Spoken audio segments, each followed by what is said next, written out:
This is the email you will receive once you complete the first step in the Sam.Gov registration process, that an incident has been opened on your behalf. So hold on tight, because you only have a few more steps to complete. And before you know it, you will be ready to find, bid, and win profitable federal government contracts. Getting paid, being able to actually find, bid, and win government proposals, as well as reflecting your set aside. That is the power of Sam.Gov.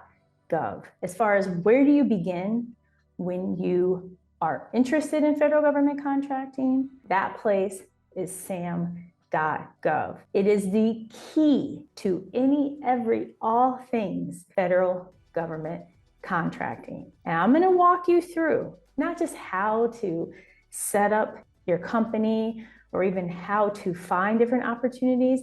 I'm going to actually walk you through what it takes to set up one of my brand new joint ventures. So get ready. You begin by going to Sam.Gov entity information, and you're going to go to get started. There is a checklist of all of the amazing documents that you're going to need, but guess what? I got you covered. So what's going to happen is you are going to set up a username and password. So you will need an email address that you can easily access and be prepared to go in there, because they're going to have you validate that information. So like in the cooking shows where they show you like the raw chicken and then they go into the oven and pull it out and it's already cooked, that's what we're going to do with the login portion. Once you log in, you're gonna have to validate your account. I like using the text option, and they literally text you a code for. Be very careful. This is known to log you out quite quickly. So just be prepared. So you can see I'm logged in because you notice it says log out workspace. Going to begin with get started. They ask you these three things. Register for all awards. This is what you want. Are you registering a government entity? The answer is no, but keep in mind, as a government contractor, we are competing against federal, local, state, tribes, all these different types of organizations. So this is a recap. It's a business or organization, all awards, yes. And then they're letting you know these are the different areas that you're going to need to complete. And then they also have a very detailed guide, which is excellent for those of you who are extremely detail-oriented. Here is a Kizzy strategy tip. If you have a business located outside of the United States, like you're headquartered in another country, you simply go to in-cage request, follow the instructions, and you too can register to be a federal government contractor in the United States. Now, this is where your documents are super important. So they're asking you to put your legal business name. It's best to just cut and paste from your IRS document. You don't want to make any errors. You can also include a DBA. I do want to point out something. You definitely need a physical address, not a virtual address to some pie in the sky location, but a physical address.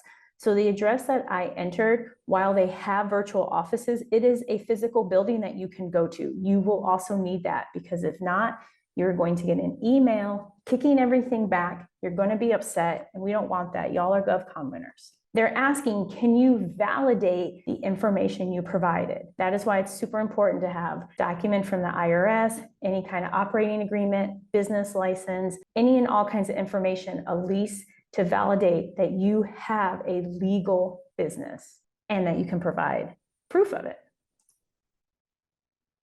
So you'll notice here that the business name that I entered, it doesn't show up. And this often is the case for anyone like yours truly who recently registered a business. So you just click, I do not recognize my entity in this list, because it takes time for your business that you just registered to actually show up in their system. I believe it can sometimes take maybe 3 months. We ain't got 3 months to wait, y'all. So they're asking, year was incorporated. You see here, 2022. The state, where you were incorporated, not where you live, it's where you're incorporated. And I understand that for some of you, you may be wondering like, gosh, why so many questions? Why so much detail? Because they want to make sure this isn't fraudulent. And there have been situations in the past where people have used Sam.Gov for nefarious activities. So we don't want to do anything like that. So then what I do is I double check. Is this how the IRS has it? Well, you do notice that they put suite instead of the number sign. So we're going to go back and actually change that, because it's best practice to cut and paste for it to appear exactly as it does on the IRS form. So now that the change has been made, next, here's the list of acceptable documents that they need, all here. So legal business name, physical address in the same document, correct? Certificate of formation organization. Perfect. And it says you must attach one or more. Because as you can tell, if you don't, you can't move forward. Operating agreement.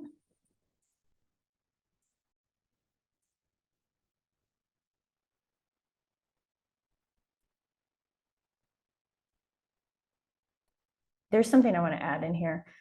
So you're going to have to click, I believe, all of these in order for us to move forward. So for this one, I just put articles of incorporation again, legal business name and US state in the same document. It doesn't exactly matter that the document you upload and the title's a one-to-one match.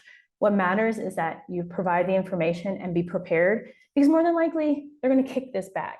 It's just how things work. There are thousands of companies applying to be government contractors. There's a lot of documents they have to go through. And then you add on the fact that most of these businesses aren't even in here.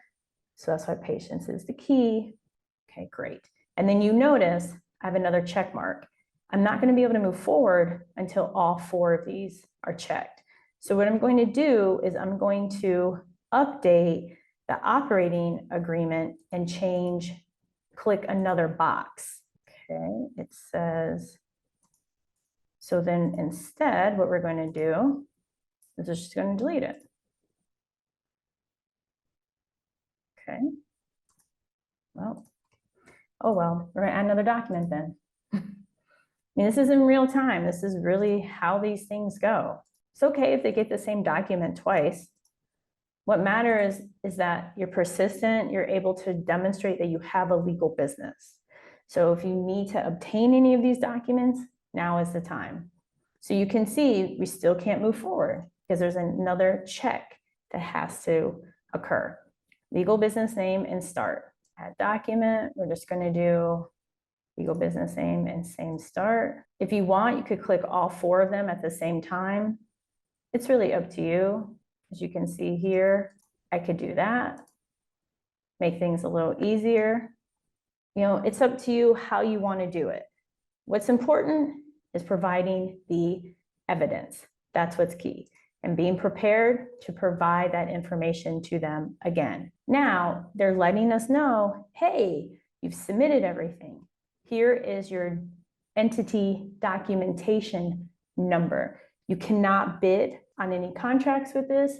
This is just something to let you know if you need to contact them in reference to this, this is the number that you use. And if you desire, you want more information, you just click that link and it's going to give you so much information as a document here loads, and it tells you what the next steps are. So what's really important is to check the email that you use to sign in for any kind of updates. And you can go to your workspace, which I highly recommend. You go in here regularly so you can see what's going on as far as your registration. So you can see in mine, I have an account that is inactive. I have to re-register it. I have my other active, my flagship company, and now I'm pending an ID assignment. Now, the account that's inactive, this is inactive because we've been kind of going back and forth as far as the documentation goes. But here's the kicker. This company has been in there since like 2018. So all of these different obstacles that many of you are going through or you've heard about, regardless if you started your business 2 days ago, an hour ago, a few years ago, it still happens. So I'm not worried. I know that they're going to reactivate it. It's just a matter of patience, following up with them, calling, emailing, and entering in any type of ticket. So in addition to checking your email, check your workspace to see if there's any kind of updates under your draft registration. Yes, there's nothing there, so you can exit that part out. Here's an email you never want to receive. I let one of my joint ventures become inactive, and I don't want this to happen to you. So here's what you do to prevent that. After you register your business, you have your UEI, you have your cage code, you're ready to go, you are in the process of finding and bidding and winning federal government contracts. You also have to renew it, kind of like a driver's license or a hunting license or any other license that you have. Here is your Kizzy Pro tip. Come closer, y'all. Please do this at least 60 days prior to your expiration date. Don't wait like I did until 2 or 3 weeks out. Here's why.